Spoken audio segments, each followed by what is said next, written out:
A entrevista de hoje, em Da Viva Voz 3, centra-se no feminismo negro. E a nossa convidada é a Alina Leal, professora de Filosofia na Universidade de Blumenau, Brasil. A partir de uma sólida formação académica em Filosofia da Ciência, Teoria do Conhecimento e Lógica, a Alina explicita os alicerces teóricos do movimento do feminismo negro protagonizado por mulheres negras na diáspora africana. A autora do livro Paul Feyerabend e as possibilidades racionais da ciência, publicado em 2011, assina o verbete Feminismo Negro na enciclopédia Mulheres na Filosofia da Unicamp, de que é coeditora.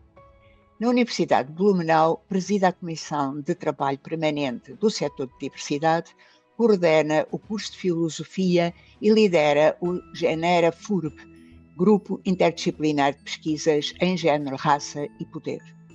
É diretora de Comunicação da Associação Nacional de Pós-Graduação em Filosofia, na qual integra igualmente o Grupo de Trabalho Filosofia e Raça.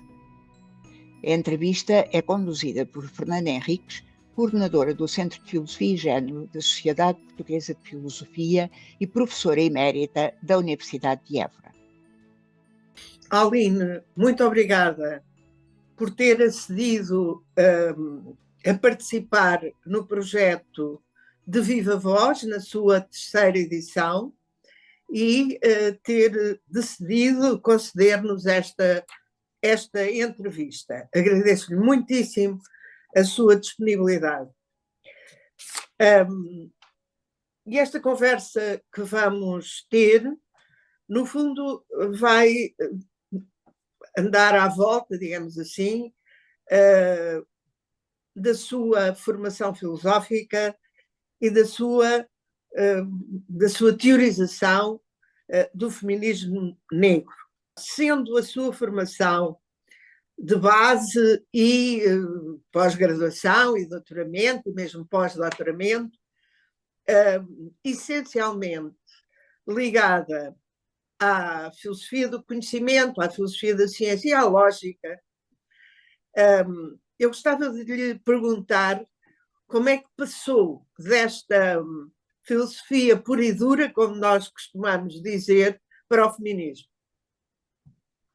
Bom, antes de mais nada, eu gostaria de agradecer pelo convite. É um prazer poder conceder essa entrevista.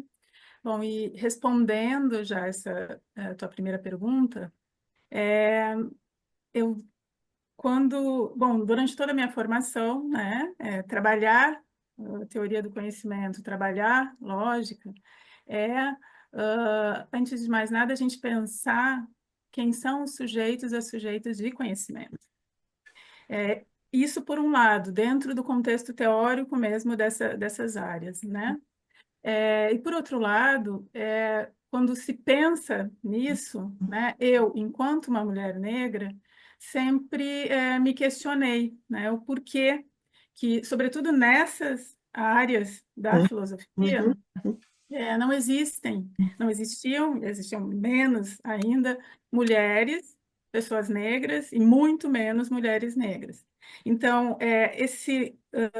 esse questionamento vem também, né, de quem eu sou, uma mulher negra, querendo se entender, entender a própria filosofia, o próprio conhecimento, o próprio conhecer, no contexto filosófico.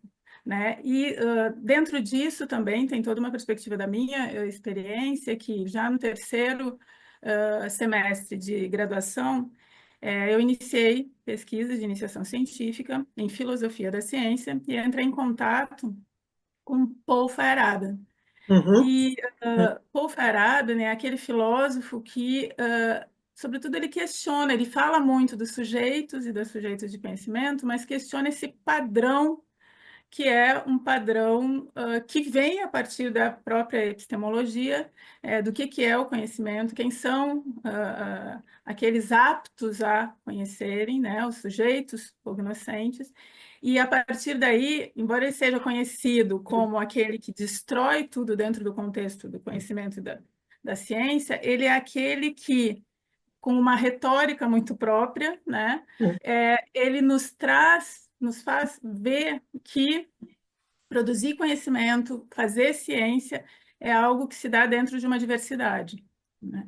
Então, eu me abracei, vamos dizer assim, à Fayarabi, e me identifiquei aí, né, na sua proposta, porque aí eu descobri um lugar, né, o meu lugar dentro da filosofia, uma forma de refletir, de conhecer, de avaliar situações, né, a partir da minha perspectiva enquanto mulher negra. Então, juntando tudo isso, né, depois da minha formação do meu pós-doutorado, eu comecei a me dedicar, e aí por conta própria, durante um tempo, né, meio que isolada ou sozinha, né, a tentar entender a epistemologia ou epistemologias diversas, né, e aí entra o estudo dentro da perspectiva do feminismo negro. Então, assim, como cheguei de um lugar a outro, eu acho que as reflexões, as inquietações sempre estiveram comigo, dentro da minha condição de mulher negra na filosofia e numa área muito dura que é, né, de teoria do conhecimento, filosofia da ciência e lógica. Então, a partir daí, eu me dediquei e me dedico nos últimos anos a essas reflexões dentro do feminismo e do feminismo negro, né? Diga uma coisa, e consegue fazer cruzar essa perspectiva feminista, do feminismo negro, com a sua prática docente universitária ou não? Sim, claro, porque o próprio feminismo negro, ele nos traz uma perspectiva, e por isso, eu não sei se foi mais fácil ou não, mas assim, por isso essa conexão também de toda a minha reflexão epistemológica dentro do próprio feminismo negro, porque a partir daí eu questiono, né? Nas minhas aulas, mas também na minha prática docente, no contato com os meus estudantes, né, eu considero muito perspectivas diversas de conhecimento, né, e de sujeitos e sujeitas de conhecimento.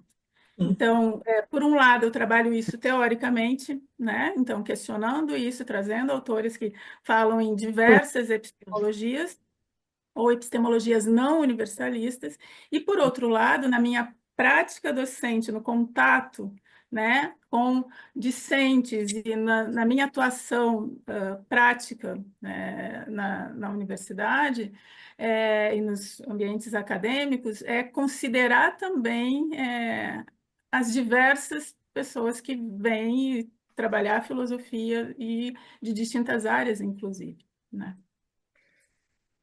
Passando diretamente ao feminismo negro e tendo em consideração, por um lado, o campo teórico do feminismo e, por outro lado, o campo teórico do racismo, qual é o espaço ou campo teórico próprio de um feminismo negro? Esta adjetivação.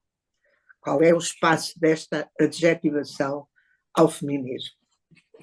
Ou a Então, Aline não acha que seja uma subjetivação, mas um peso substantivo forte, esta ideia de que é um feminismo negro? Então, eu acho que para entender o próprio lugar do feminismo negro dentro desses debates teóricos, né, e práticos, a gente tem que entender que quando a gente está falando a partir única e exclusivamente de uma perspectiva de gênero, que é, né, dentro de um contexto de um feminismo mais geral, porque isso já vem se modificando, o que a gente tem? A gente tem muitas vezes, e dentro dos movimentos feministas já ocorreu, e ocorre, né, ainda, um esquecimento de questões outras, como as questões raciais, vamos dizer assim. Né? Quando a gente trata só de questões de gênero, a gente acaba esquecendo de um grupo de mulheres que são as mulheres racializadas, por exemplo. Né? E aí entram vários outros debates, vamos dizer assim. E quando a gente está trabalhando dentro da perspectiva dos racismos e dos movimentos, né, de combate ao racismo, o que a gente enxerga? Que se a gente começar a tratar só das questões relacionadas às questões raciais, a gente perde de vista, né, o lugar das mulheres negras, né? Então, assim, esses debates isolados, tratando só as questões raciais ou só questões de gênero, não contemplam o grupo de mulheres negras, que são mulheres atravessadas, né, por, por opressões de gênero e opressões raciais. Conjuntamente, não dá para a gente separar isso. E não dá para a gente separar isso no sentido de que são experiências peculiares que colocam as mulheres negras, né, em situações de violência extrema, em situações em que homens negros, por exemplo, não passam e nem mulheres brancas não passam. E dizer isso não é diminuir as violências que as mulheres brancas sofrem, nem que os homens negros sofrem. É tentar achar um lugar, né, visibilizar as demandas desse grupo de mulheres, demandas que não são contempladas nesses movimentos de forma isolada. É isso, né? É só ampliar, inclusive, essa reflexão. Quando se fala das mulheres negras, por exemplo, nos movimentos negros ou de combate ao racismo, é a gente pensar que a gente tem que ver essas particularidades desse grupo de pessoas que é o grupo das mulheres dentro do movimento. Se a gente está falando de questões de gênero, é a gente pensar que a gente tem que ampliar o olhar, né, e entender que as mulheres negras têm demandas específicas em função da opressão racial. Então, mais do que fragmentar ou ser uma outra categoria de movimento, ampliar, inclusive, os movimentos que já existem aí para contemplar a diversidade que existe dentro da nossa sociedade, enfim, e dentro dessas questões que são as questões de opressão da sociedade, né? Era um bocadinho nessa linha que eu ia fazer uma interrogação, que é pacífico ou é pacífica a relação do feminismo negro, quer com o feminismo, quer com o racismo, ou há controvérsias e problemas e exclusões? Em todos os movimentos há tensões. Mas o que, enquanto uma feminista negra, o que eu vejo, e assim, a partir das reflexões trazidas de todo o campo teórico do feminismo negro, a gente tem que ter muito cuidado para dizer assim, não é para ter essas tensões. Quando a gente tem uma grande compreensão, né, uma consciência dos objetivos do feminismo negro, a gente não deve mirar naqueles que são também oprimidos, mas na estrutura que faz com que todos nós estejamos em situação de opressão. E isso vem a partir de uma compreensão do próprio feminismo negro que diz isso o tempo todo, né? Então, assim, tensões existem? Existem. Eu diria assim, enfim, né? Os debates e os diálogos muitas vezes vão para um lado de uma tensão, mas eu acho que a gente sempre tem que dar um passo atrás e entender onde a gente deve, né, ou aonde a gente deve mirar no sentido de olhar e não transformar os que sofrem também opressões como em inimigos ou adversários, ou como se a gente não tivesse tudo no mesmo barco. Aprofundando mesmo a questão da abordagem levada a cabo pelo feminismo negro, e a Aline usa o singular, não é? O feminismo negro. A minha pergunta agora era, para si, do seu ponto de vista, quais são os traços essenciais do feminismo negro? Ou dito de outra maneira, quais são os traços teóricos que considera mais relevantes para se compreender a especificidade do feminismo negro?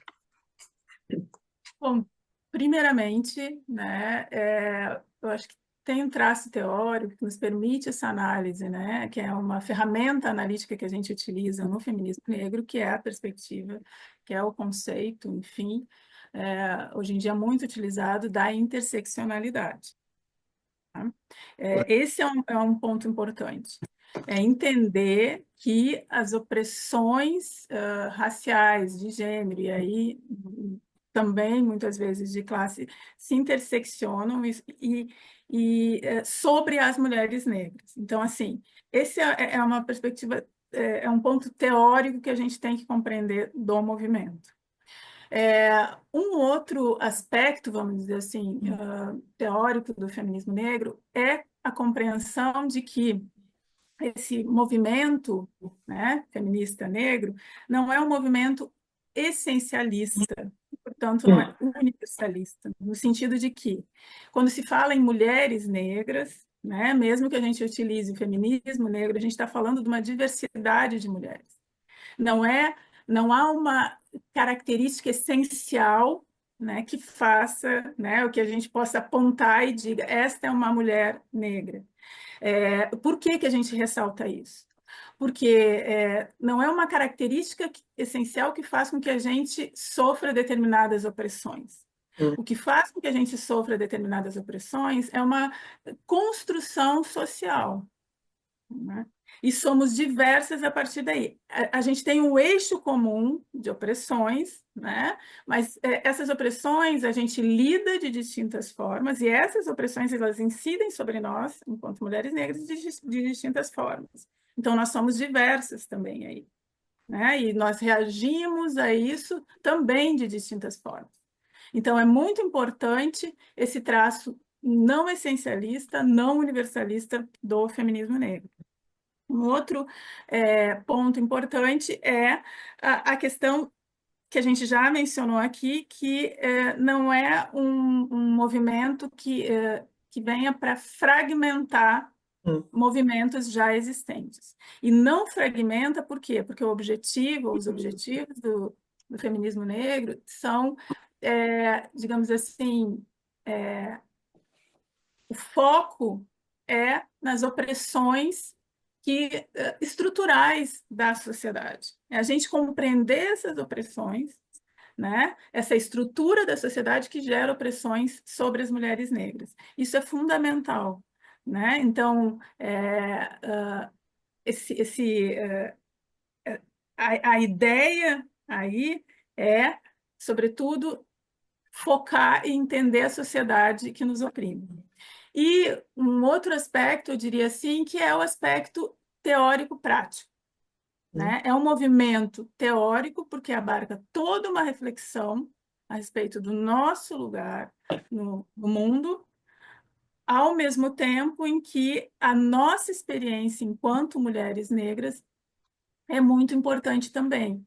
Agora, tem que haver essa interação entre o teórico e o prático, não ficar só na nossa experiência individual, sem a compreensão teórica do nosso lugar no mundo, nem só numa compreensão teórica sem abarcar a materialidade das nossas experiências, né? Então, eu acho que é fundamental a gente entender isso. Fechando, vamos dizer assim, tudo isso, né, com todos esses pontos, é salientar, não é um movimento de fragmentação, mas é de ampliação, né, das reflexões do que já existem e de movimentos que já existem aí.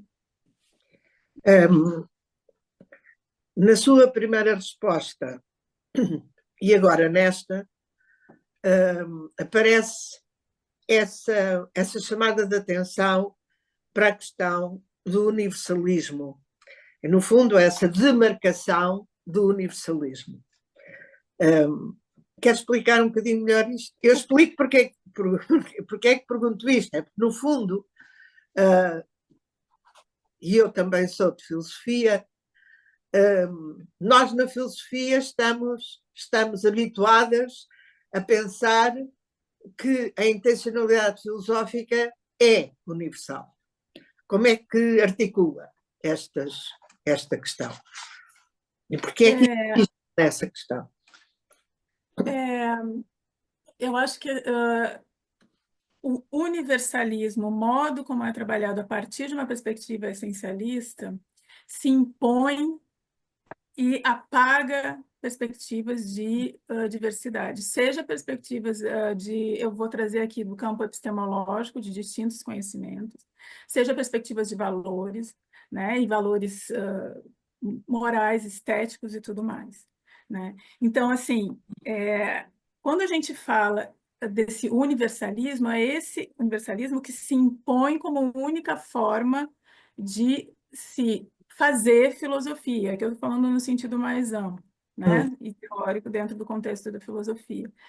E esse universalismo a gente tem que olhar como algo que vem de é situado, mas que se impõe como universal, que é uma forma de pensar eurocentrada. É disso que a gente fala, né? Então, essa forma de pensar que é localizada se impõe como universal.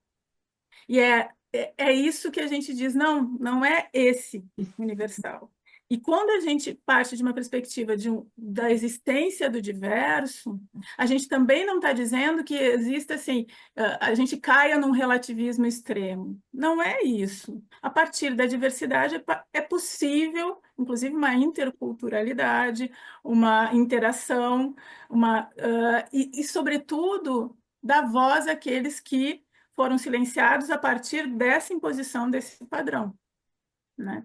Então, quando se fala em universalismo, é a partir dessa perspectiva. E a gente olhar bem, né? A gente defende esse universalismo, mas ele é situado. É uma forma de pensar que se impôs.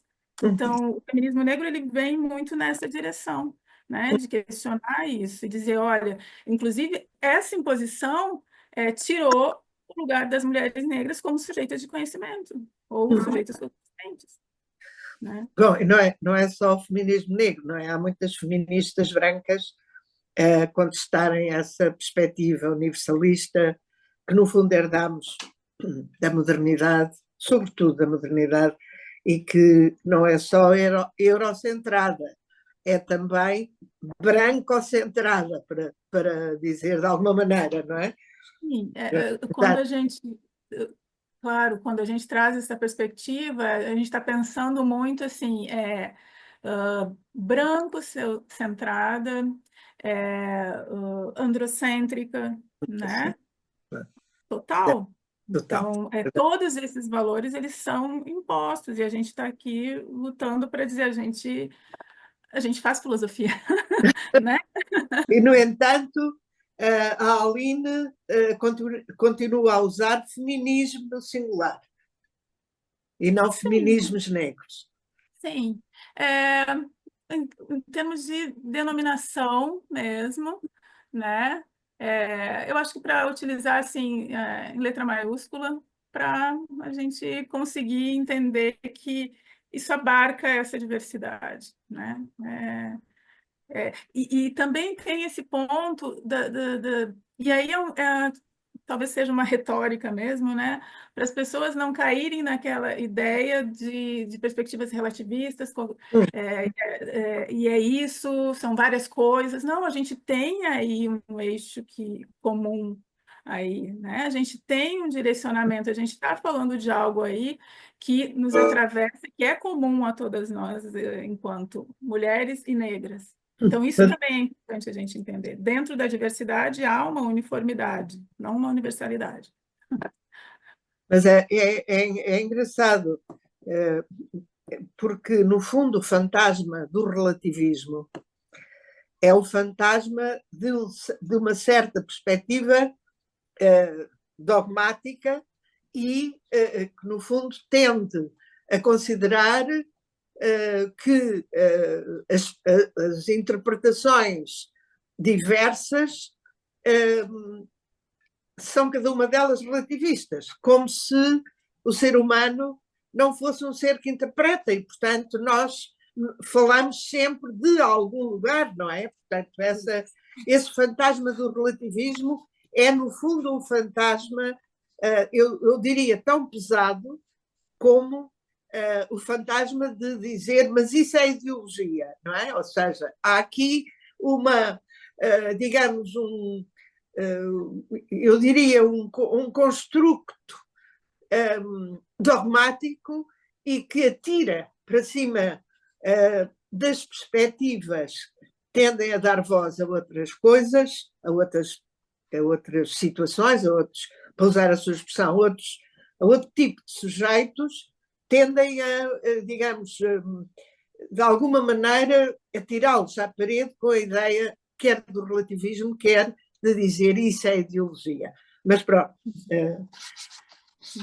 eu acho que vamos aproximando do fim desta entrevista e eu gostaria de voltar ao princípio e que era pedir-lhe que identificasse ou explicasse como é que considera que a sua formação filosófica é importante no seu olhar feminista e especificamente de feminista negra. De que maneira é que essa formação filosófica a faz intervir e teorizar de uma maneira específica? Então, assim, antes de mais nada, eu gosto de salientar esse aspecto da filosofia, que é o aspecto de nos trazer a consciência. Eu acredito muito nisso, né? Nos trazer a refletir a respeito da realidade que nos cerca, mas a respeito de nós nessa realidade. Eu acho que a filosofia, em geral, ela deve nos levar para esse lugar de reflexão e consciência. Então, esse aspecto, para mim, é fundamental. É fundamental porque me fez, né, e me faz empreender, né, no feminismo negro, ou vamos dizer assim, seguir dentro dessa perspectiva do feminismo negro, a partir de uma compreensão que me leva para além da minha experiência pessoal, para além da minha subjetividade, para além do que eu passei e passo enquanto mulher negra, mas a compreensão dessa experiência, né, nessa sociedade que funciona de determinada forma. E eu consegui fazer isso vem a partir desse lugar da reflexão, porque senão a gente vai lá e vai para a prática, vai para o embate, e muitas vezes esse embate é o que causa cisões dentro do próprio movimento, né? Por quê? Porque se a gente fica preso à nossa própria experiência, e que eu acho que é importante, né? Mas a gente tem que olhar para essa experiência, compreender essa experiência e superar isso, né? Então, é a partir desse lugar de reflexão que eu entendo quem eu sou, e entendo quem eu sou dentro de um grupo, né, que sofre opressões nesse contexto mais amplo de uma sociedade que está estruturada de determinada forma. Então, isso me faz o tempo todo estar revendo as minhas posições, e esse é um outro ponto também, né? É quando a gente olha para a gente mesmo, olha para a sociedade que nos cerca, a gente também compreende que a gente se modifica, a sociedade se modifica, e a gente está o tempo todo tendo que se atualizar nesse processo. Então, eu vejo a filosofia e todo esse aspecto do filosofar como essencial para eu me empreender no feminismo negro a partir de um lugar que não me leve para uma, eu diria assim, uma superficialidade, ou eu vou utilizar uma outra palavra, algo que leve para um egocentrismo mesmo, né? Eu vou trazer um exemplo aqui.